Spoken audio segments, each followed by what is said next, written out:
Monday, June 26th, 4 o'clock. The planning board is in session. So everybody, if you'll please rise. Do the Pledge of Allegiance.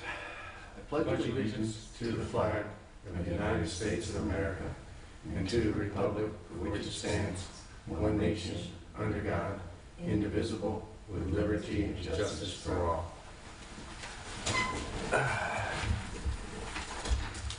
Roll call, please. Member Secca? Here. Member DeAmpert? Here. Member Hubbard? Here. Chair Premer? Here. We have a quorum. Very good, and I understand Melinda Pletcher is at a detained in business. She's going to join us if she can shortly. Are there any changes to the agenda?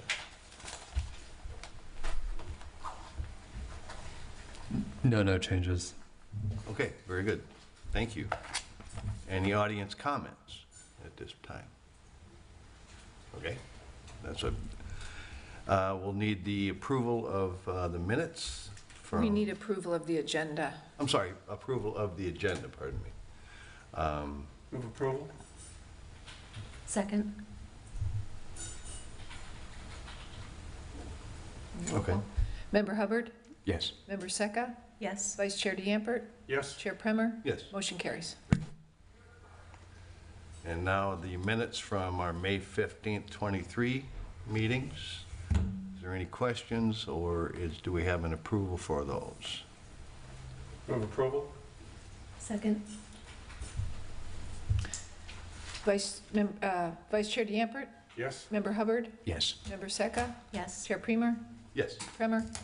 Motion carries. Very good. And now are there audience comments? So there still is none. So as it stands right now, the only thing we show on the agenda is as a local planning agency. Is that correct? Yes, Chair. Okay. That is correct. So in that case, we will adjourn as the planning board and re-adjourn as the local planning agency. Give a good one. And we have as the an action item, a request for letters of interest and qualifications for our comprehensive planning services. And yes, Mr. Chair, I'm stepping in for Jennifer, who's in Norway or Sweden or some nice cold place like that right now. okay. So 2 meetings ago, where you had the joint meeting with the City Commission, we were tasked to prepare a request for letters of interest to get consultants, economists, land use attorneys to help us finalizing the scope of work for what changes we want to do to the comprehensive plan. So I came up with this request for letters of interest approach. It has been reviewed with our city attorney, who's also made comments to the plan, and it's very simple, straightforward approach in which you basically are telling the business community that you are interested in doing this work and asking them to, in a very condensed way, 15 pages or less, give us their qualifications and rationale for why they should be and participate as being part of this process. There is no cost numbers in this process yet because it's a two-phase approach, and we'll figure out who is interested in working with us, select people, the different teams, and then assemble a team with the right expertise. And then the first task with that team will be then to define the scope of work, which could be from, and we discussed this at the meeting with you and the City Commission. It could be from the first letter in the Land Development Code to the last page of that, or being more targeted and doing with some of the key issues and concerns that have been in the community and deal with those in the meanwhile. So that specific scope hasn't been defined yet. We were hoping to do this with the help of the consultants that we hire. We have this item in the agenda for the City Commission tomorrow. So we are coming here first to get a recommendation, thumbs up, thumbs down from you as to things that, as to the approach that we have, or suggestions or changes that you might want to make to that. The other thing that we are still left blank, and we want to get input from you, is the due date for the proposals. I will tell you that in my mind, companies are going to need at least 3 weeks, but that number could be, larger than that, or a little shorter than that. But that's kind of in my mind from running these kind of projects before. I think that's about what they need to do a real proposal, because when you ask them to give you 100 pages, they're going to get their book that they have on of all of their qualifications, and they just give you that. When you're trying to do something that is 15 pages, they're going to really have to target what they're giving us based on what we need. So those are the things. Brandon has like a little very short PowerPoint that recaps some of these issues. If you want to do through that, and then we'll be happy to then take questions or suggestions for changes. So I think the city manager already mentioned, we really would like just 2 outcomes out of this meeting. Your feedback on the actual 2-page document that was sent out with the agenda, and if you desire, narrowing the scope of the comprehensive plan review. So without going through this in detail, this was sent out with the packet. We provided the overview text, which will be transmitted with the request for information and for qualifications. The first paragraph is just some history of our community. Second describes what we're looking for. We're looking for qualified professionals who can help with evaluating the existing comprehensive plan and the data and analysis used to adopt it. The third paragraph goes into detail on where we are currently. As this board's aware, we're currently working through our evaluation and appraisal report. That's due summer of next year, and we anticipate that we'll bring this forward next month. But that evaluation and appraisal report is a very technical update. It has to do with keeping our code and our comprehensive plan in compliance with the state and county laws, not focused on development and other items that are covered in the comprehensive plan that may be covered under this scope. It goes on to just give general guidance to the applicants on what the city is expecting, some of the challenges that we're currently facing. And going back to that second item we'd like to talk about today, we have many challenges and opportunities that have been in our comprehensive plan for quite some time. These are things like mobility and pedestrian safety, resiliency, beach access and management, historic preservation, maintenance of community character, quality of life, placemaking, and so on. It's a very broad scope that we cover in our comprehensive plan, which is intended with those type of plans. But I'm looking for your guidance on if you want to narrow that down to specific areas of focus. And finally, again, just a summary of what would be expected of the selected team.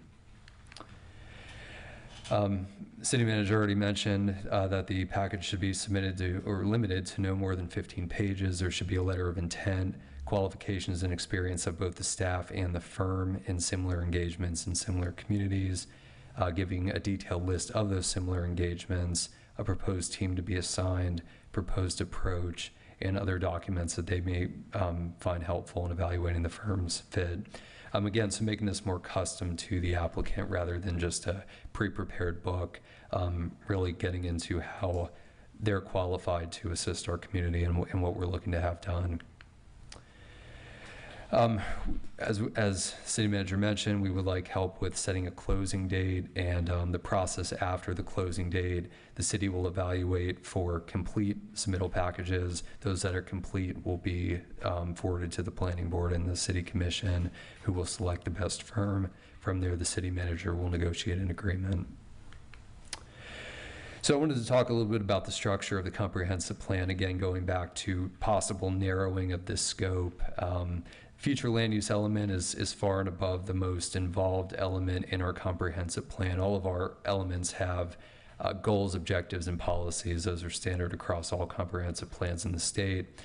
But looking at our future land use plan element, this very dense slide, we have our green mission statement, our general provisions, and then we have goals and objectives and policies for the entire city.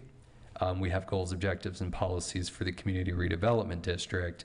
Then within the Community Redevelopment District, we have the Gulf Boulevard and the Downtown Redevelopment District. They have their own goals, objectives, and policies.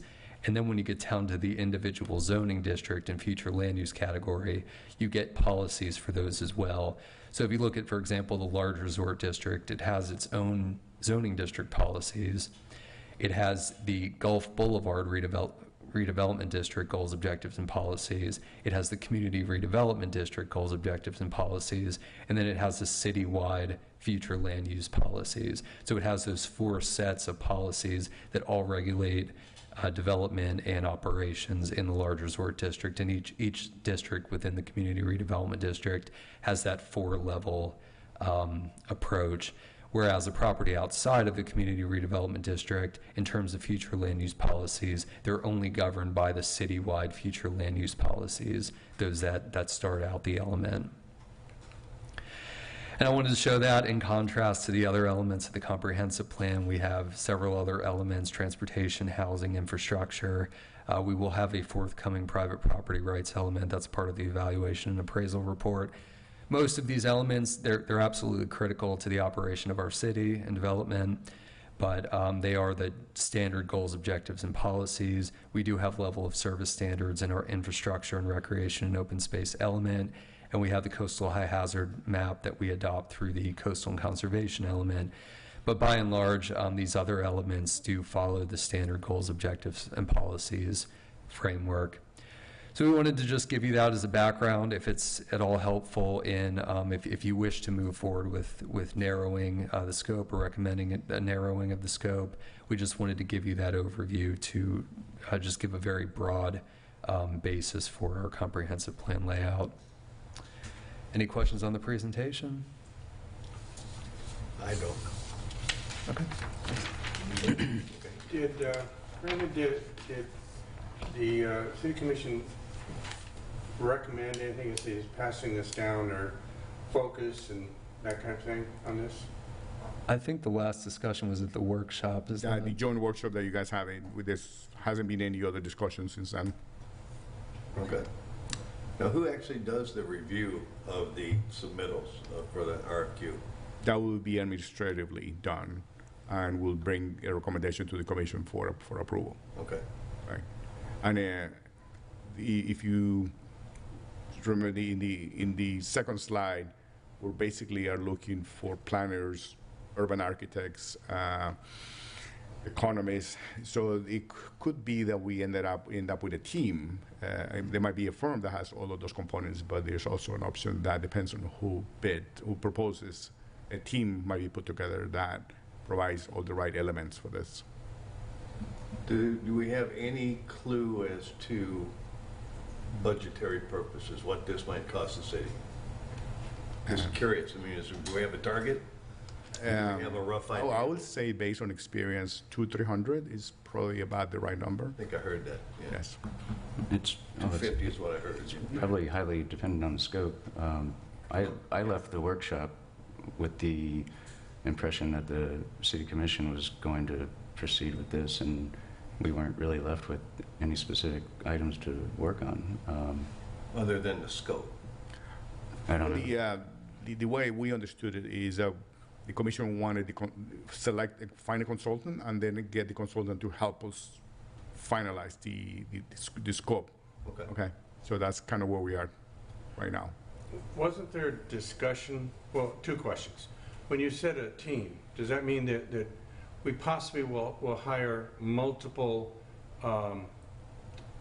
maybe not us, but we may have a lead consultant that'll hire other agencies or other companies that have expertise if they don't have expertise in that? There are companies that have working relationships with people on all these fields that they might come by and say, you know, we are going to be the prime and we are going to be bringing these people in. Or there might be, you know, a situation where somebody bids as a planner and then other people bid for the other trades separately, and we'll select the lead and then say, okay, this is the best economist, this is the best urban architect, this is the best, land use lawyer, right? Yeah, I think it would be important that, as you said, we hire a lead who then possibly hires the rest of it, but the city will be giving directions to that lead, not to 5 different firms. Yeah, Things get really, otherwise it becomes very unruly for Oh, us to manage, right? yeah. This So might, once we make the selection, then they help us narrow the scope of what we're asking for, correct? Yes. Okay. That makes much more sense. Okay. I'm sorry. please. are we allowed to have a back and forth discussion with such an entity outside of these formal meetings, once they're hired? Once they are hired, yes. Not during the selection process, if it's got to be going through and follow the state procurement rules and everything else, so you guys wouldn't be part of having discussions with them in terms of the scope of work. But in terms of narrowing the scope, absolutely, I don't see why, we couldn't say to them, we're going to allocate time for that, but say, yeah, this is what you see as priorities, concerns, issues, and meeting with you guys individually or collectively. Yeah, I would need interaction with a subject matter expert to even begin to whittle it down to something I would want to see in scope. I talk to Brandon regularly because I have questions that I am not an expert on, so I need Right. that interaction. Okay. Now, are the LDRs that we're going to be looking at, aren't they specific to or focused at the large resort district and not? I mean, if we started digging into every single thing in one big chunk, it's going to take forever. Yeah. I mean, so are we going to be, as Brandon's saying, basically the large resort district and those regulations within those, and then what I think I heard at the joint meeting was focusing on a lot on density and intensity. If you want to make that recommendation to the commission as the LPA, you can. We kind of went in back and forth on that issue at the joint meeting. So right now, the consultants are being given basically the direction that we need to revisit our plan that was done in 2015, that we have done the technical amendments to be in compliance with the evaluation and assessment report, and anything after that is open, right? So if you want to then send guidance to the commission to say, for what you're saying, narrow to the large resort district, okay? That could be something that can be incorporated into what we discuss with them tomorrow. If you just want to just leave it open and try to work with the scope with consultants, that's perfectly fine too. My own opinion is if we don't put a focal point into it, and it's so broad, I mean, everything is so broad that I mean, the budget and the time frame, seems to me that could go on. I mean, I've been involved with some of these at the city of St. Pete and stuff, and it's not months, it's years. But I think that, in my own opinion, that I think the density and intensity issues are probably some of the two that ties the most focus on this, because do you have a 15-story building on a great big piece of property, or do you have a long building with no height? And it's all density and intensity on how the development and how we as city want to see our Gulf Boulevard basically developed. That's just my opinion.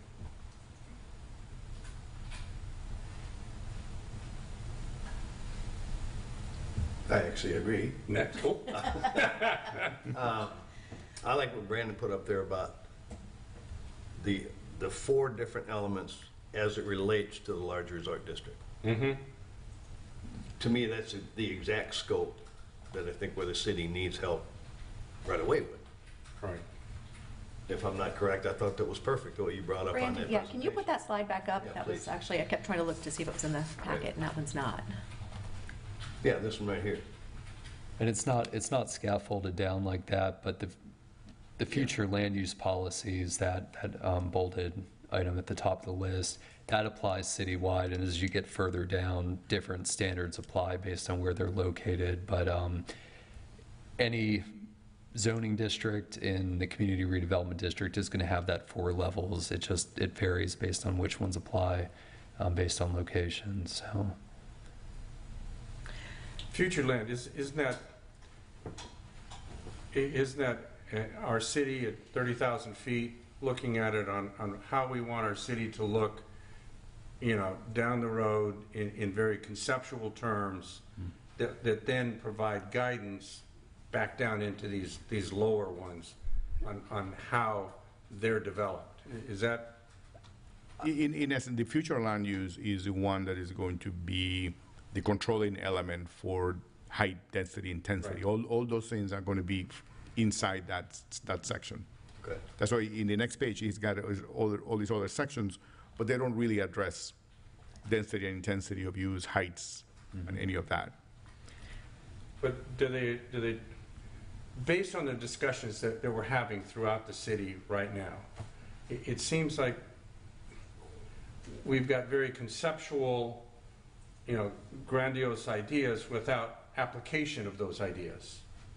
And I think it's important that when we come out of this, we have application of those density and intensity and how they affect the downtown redevelopment district, the Gulf Boulevard district, specific into those. And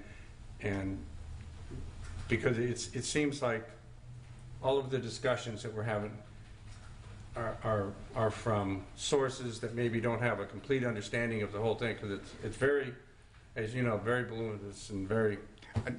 And I think one of the problems that we have today with the 2015 plan is that we didn't have an urban architect working in the team, because people really struggle rationalizing numbers to development.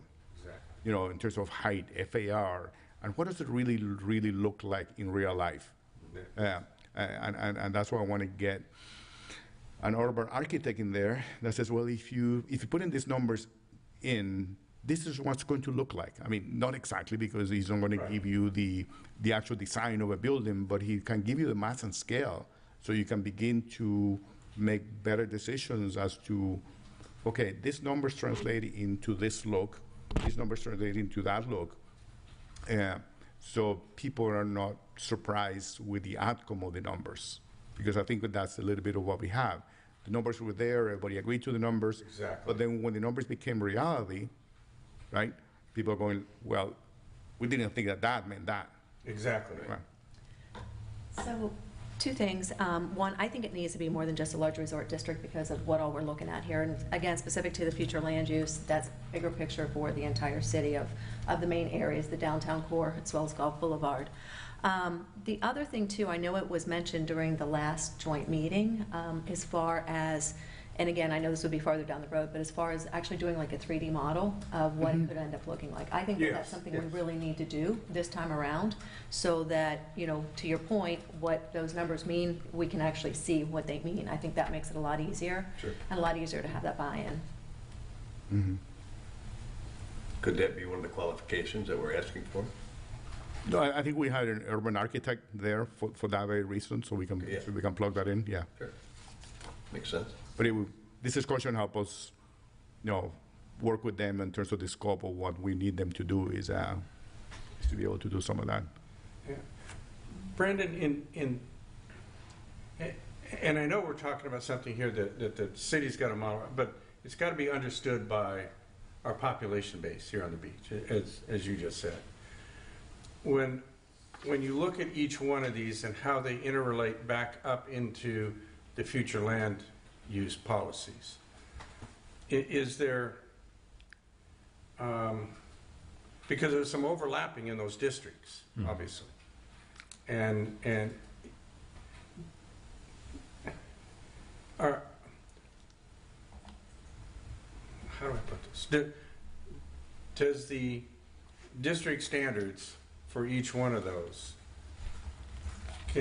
doesn't it blend back and forth a lot in the applications and the people who come in to talk to you about what can be done here on the beach and the developers and stuff?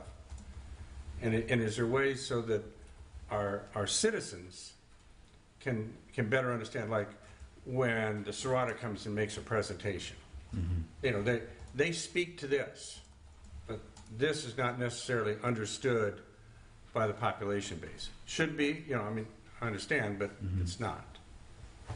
Is there a way to make sure that when we come out of this, that we've got a document that either has a concise, you know, what they call those things you used to have in college, that somebody or the reader think to graduate college, I forget. Anyway. An executive summary? Yeah, like an executive summary. So that White paper. Yeah, white paper that makes sure that we have a white paper coming out of this that can be at the, not the 30,000 foot level, but at the street level, where people who want to be involved in the future development of our city can actually understand, oh, okay, I see what it says. They don't have to be told what it says.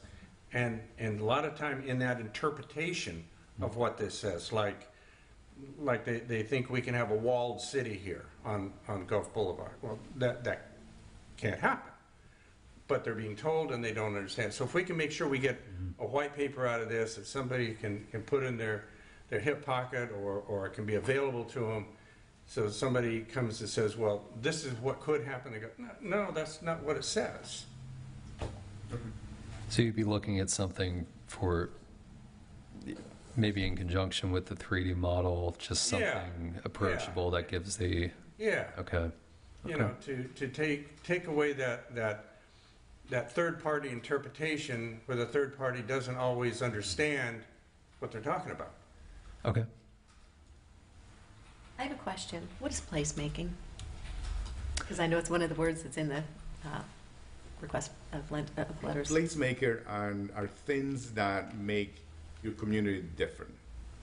Okay. Okay. An example is the street name signs in Passaic Road. They're cued specifically, and whenever you are in that city, those little things will make you feel that you're there. Thank you. Thanks.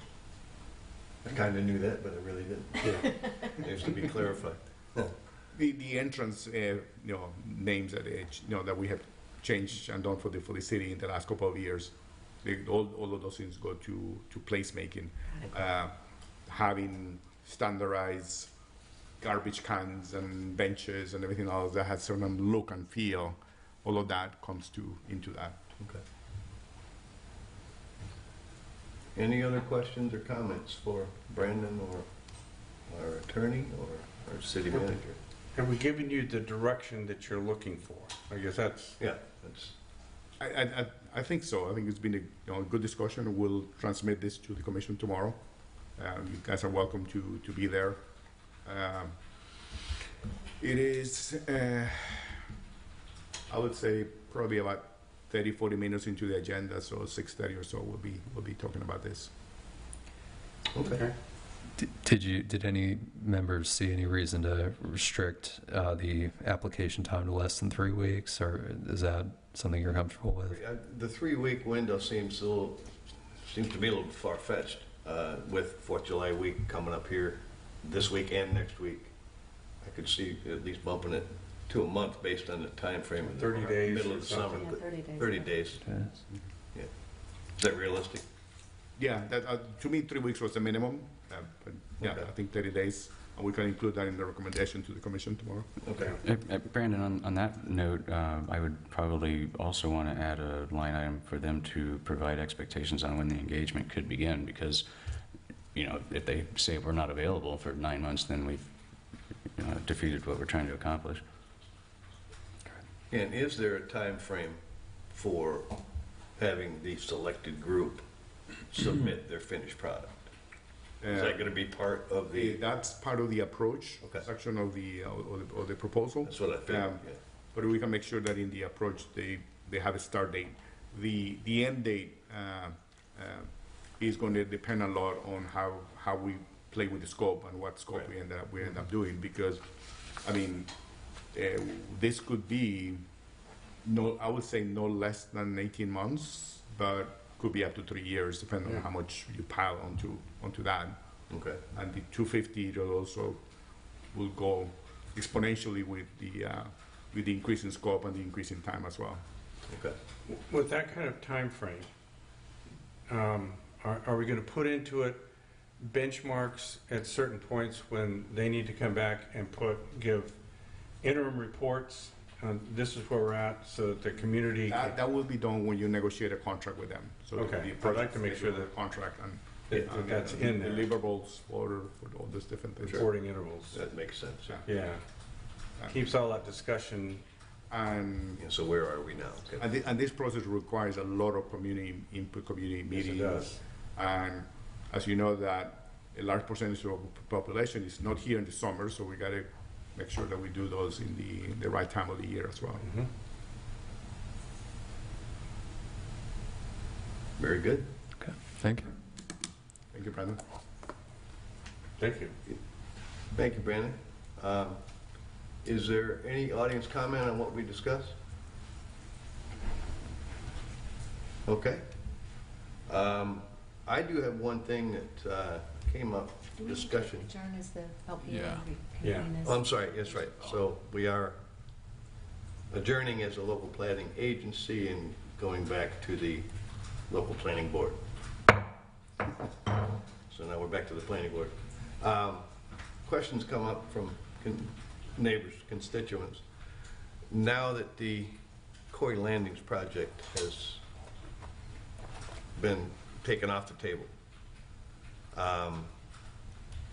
is there anything we can do as a city to, whether it's to clean up that property? I don't know the scope of whether it was is there contaminated soil in that area?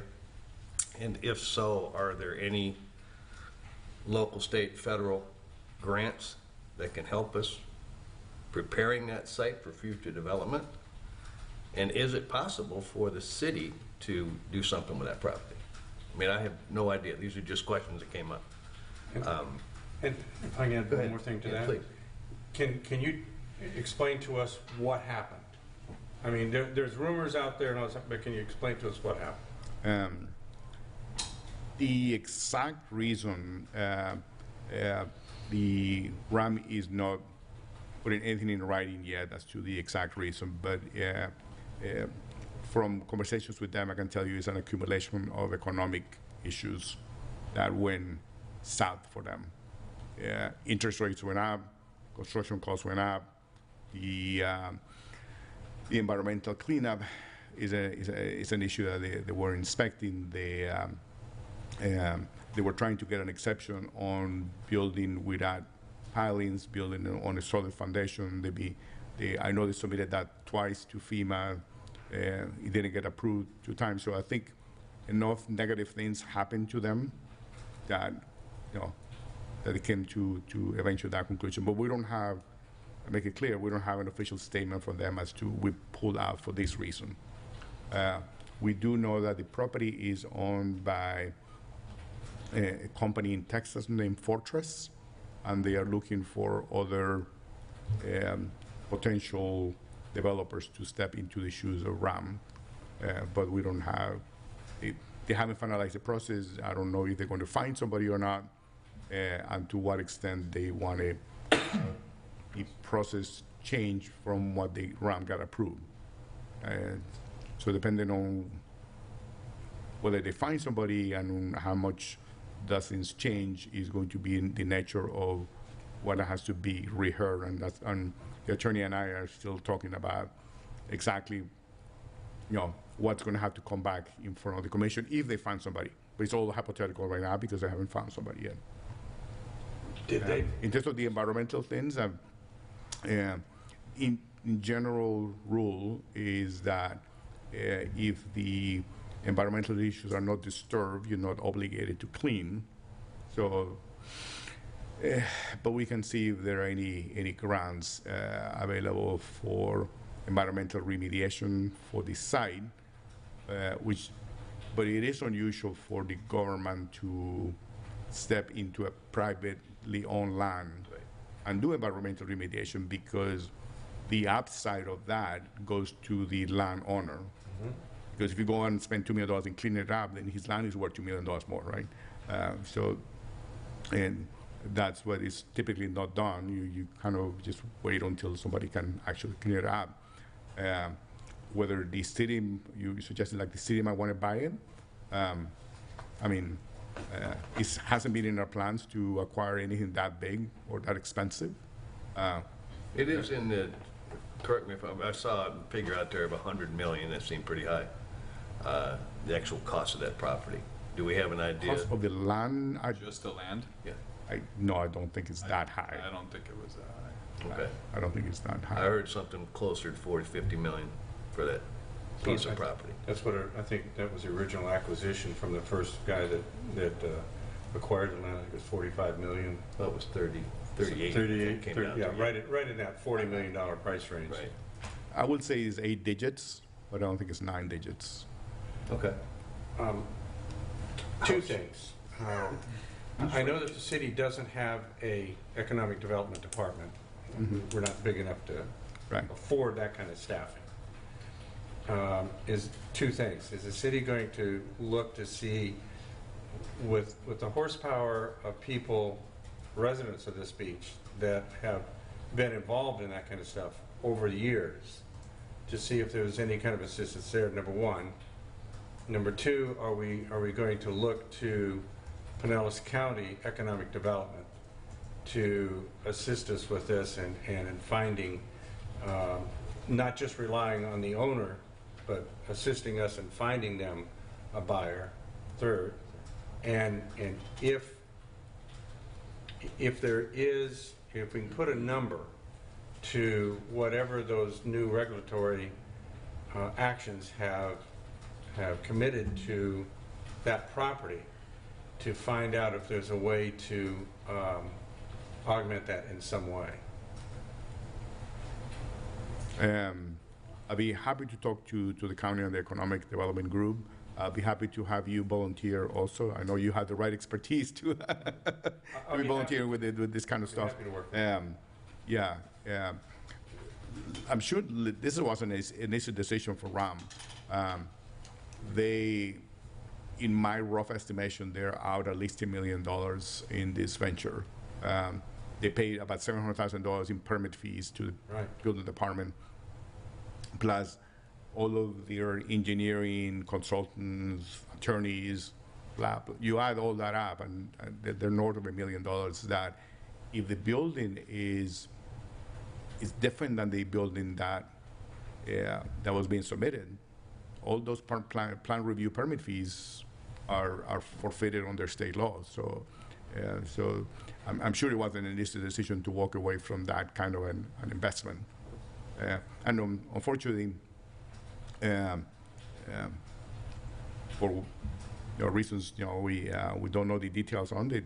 It happened. But yeah, I'm sure it wasn't an easy decision to walk away from that kind of an investment. Huge decision to walk away with that kind of money. Yeah. Do we have a relationship with them that is at a level they would provide us the environmental cleanup report and estimates on what it would cost? Or perhaps sharing that with the county might convince the county to help us with some type of tax abatement, since they're the ones in control of that. Maybe make it amenable to a new entity to proceed. And Right. I perhaps believe that as part of the brownfield applications, some of those reports were Correct. provided, right? They're public records and they're part of the state. So I can definitely get them. I think, to answer your question generally, I think Alex has done a good job. It's just too soon. He's doing an excellent job. It's too soon to know where we go from here. Sure. Legally, because the entitlements have been approved and the brownfield designation has been approved and these applications have been submitted to the state, And until we hear otherwise, like projects keeps going, this is the new owner, I think we're just gonna have to react to whatever we're presented, generally speaking. If there is an environmental cleanup required for them to proceed, I'm spitballing here. If we can acquire, again, state grant, federal grant of some sort, to help with that specific purpose, Exactly. would it be possible to maybe obtain a little piece of property of that for the city in exchange? We help them clean it up, get something out of off of their agenda. We did it, we stepped up and did it for them, makes their job easier. So what do you got for us?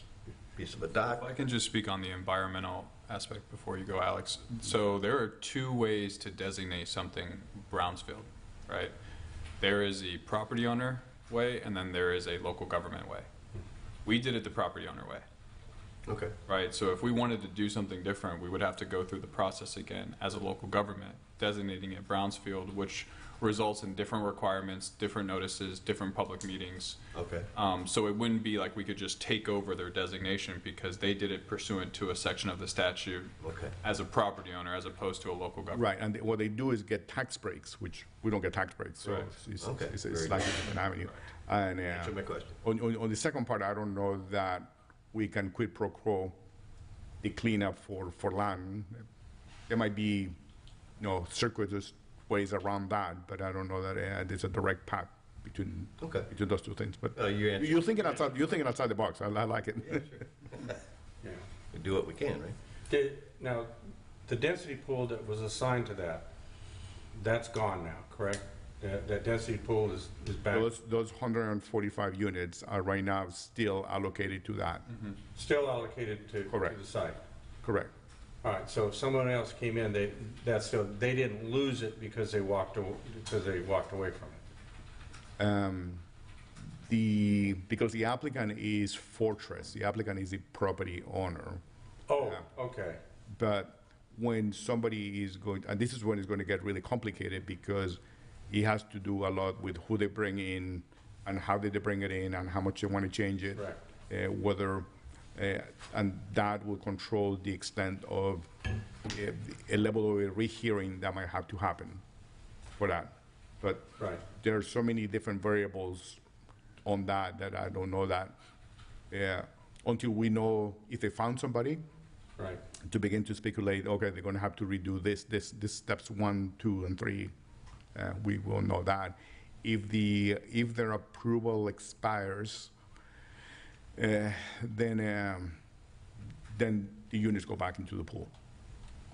Okay. No, the approval expires without them moving forward, then units, you And want. What would cost Do we know the expiration date? Yeah. Well, it all depends. Sorry, some of these things sometimes are complicated. There is a Senate Bill 250, that is scheduled to toll all approvals, all development approvals for 2 years until 2025. That bill is in front of the governor for signature. If that gets signed, everything gets, has to, no approval would expire until 2025. If that doesn't happen, then we are controlled by the declarations of emergency that the governor has signed to date. And that puts us in, I believe, late this year or in early next year, Brandon? May of next year. Yeah. And that's assuming that there's no additional declarations of emergency. So if there is another hurricane in the area and there's another declaration of emergency, then that's another way that approvals get tolled, by the governor's order. A 100-mile radius or 80-mile radius is what you're talking about. Right. But House Bill 250? That's House Bill 250 is 100 miles, right? Senate bill, Senate Senate Bill. bill, yeah. 250, correct. Okay. I know I've looked at that before. That's weird. That It's is. a weird. That was the one that we were actually discussing before Yeah. the meeting. Limits what you can do regulation-wise. Right. Anything that you passed is void ab initio from September. So there's a lot of other very strong language that comes along with that, Well, along with the time tolling. wait. goodness.